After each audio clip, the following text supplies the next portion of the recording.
अस्सलामुअलैकुम, कैसे हैं आप सब लोग। आज हम आपके साथ बहुत ही आसान तरीके से बनने वाले जौ के दलिए की रेसिपी शेयर करने जा रहे हैं कि हम इसको किस तरह आसानी गला सकते हैं जिसका दाना बिल्कुल मलाई की तरह हो जाएगा। बहुत से लोगों के घरों में जौ का दलिया नहीं गलता और दाना खड़ा खड़ा और कच्चा रहता है। इसकी 5 वजूहात हैं जो हम आपके साथ शेयर करेंगे। अगर ये 5 गलतियां जौ का दलिया बनाते वक्त आप करते हैं तो आपका दलिया वाकई में नहीं गलेगा। तो शुरू करते हैं। सबसे पहले हमने 1 कप जौ का दलिया लिया है, किसी भी अच्छी कंपनी का या खुला हुआ, आपकी मर्ज़ी है। 1 जग पानी लिया है मैंने, तकरीबन 2 से 2.5 लीटर पानी है। बाज़ घरों में जौ के दलिए को पहले भूना जाता है और फिर इसमें पानी शामिल करके रख दिया जाता है, लेकिन ऐसा नहीं करना। हमने सबसे पहले जौ को दलिए को धोना है, अच्छी तरह से 2-3 पानी निकाल लेना है कि पानी इसका बिल्कुल साफ़ हो जाए। अब हमने जो पानी लिया था, 2 से 2.5 लीटर पानी लिया था, उसे हमने चूल्हे पर रखना है, फुल बॉयल करना है। और जो हमने दलिया धोया था उसका पानी निकाल देना है और उसको पकने के लिए रख देना है हल्की आंच पर। ये तकरीबन 1 घंटा हो चुका है मेरे दलिए को पकते हुए। इसको मैंने बिल्कुल नहीं भूना, इसमें बिल्कुल मैंने कोई घी नहीं डाला। अब ये देखें, ये 2 घंटे हो चुके हैं। इसी तरह ये अब 4 घंटे हो चुके हैं। बिल्कुल दम वाली आग पे आप इसको पड़ा रहने दें, पकने दें। ये देखें, अब दलिए का दाना आपको नज़र आ रहा होगा कितना मोटा और फूला हुआ है, बिल्कुल भी कच्चा नहीं है, यहाँ तक कि छिलका भी इसका गल चुका है। तो इसकी ट्रिक यही है कि आपने दलिए को गर्म ठंडा करके पका लेते हैं तो दलिया गलता ही नहीं। तो मैंने दूध लिया है, ये दूसरी ट्रिक है इसकी। दूध पे जब आप पकाने लगे ना दलिए को, तो दूध पहले बॉयल कर लें।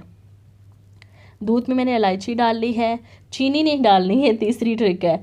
ठीक है, अब मेरा जो पका हुआ दलिया है वो मैंने जितना आपको ज़रूरत है, जितना चाहिए आपने, मतलब 1 प्लेट 1.5 प्लेट जितना भी आप, वो डाल के, तो ये देखिए अब मैं इसको दूध में चीनी के बगैर पकाऊंगी फ़िलहाल। मतलब कि ये अब अच्छी तरह पक जाए, गाढ़ा हो जाए। ये देखें, इसका दाना जो है इसको मतलब कि मैश कर लेंगे, या वो फेंटा लेके मतलब कि बीटर से इसको बीट कर लें अच्छी तरह। हम दूध में इसको पकाना है, इस दाने ने दूध जज़ब करके मज़ीद फूलना है। तो ये देखिए, अब हम इसको पकाएंगे।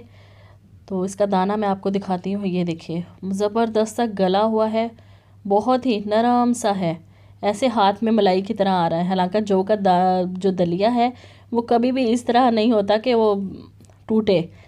तो इसको हम पका लेते हैं अच्छी तरह। तो चीनी हम जो है वो इसके पकने के बाद ऐड करेंगे।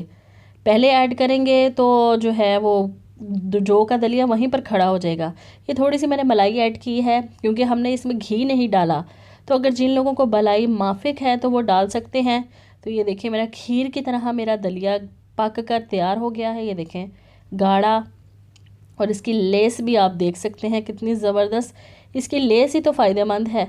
तो इसकी ज़बरदस्त ही देखें लेस बन चुकी है, ज़बरदस्त हमारा गल चुका है। अब इस स्टेज पर हमने इसमें चीनी ऐड करनी है, हस्बे ज़रूरत जितनी आप खाते हैं। तो ये देखें, चीनी ऐड करके थोड़ा सा मैं इसको पकाऊंगी तो जी मेरा दलिया बिल्कुल रेडी है। आप तो आपको बताती हूँ जो 5 मिस्टेक आप लोग करते हैं। सबसे पहले ठंडे पानी में दलिया डालते हैं भून कर, बिल्कुल भी ऐसा नहीं करना। तो जो है, हम जब दूध में पकाते हैं तो हम चीनी भी साथ ही शामिल कर लेते हैं, ऐसा भी नहीं करना। दलिया जो है ना वहीं पर खड़ा हो जाएगा, गलेगा नहीं, दूध को जज़ब नहीं करेगा।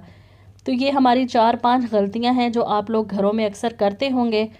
तो अगर नहीं करेंगे तो आपका दलिया भी बिल्कुल ऐसा बनेगा, ज़बरदस्त सा।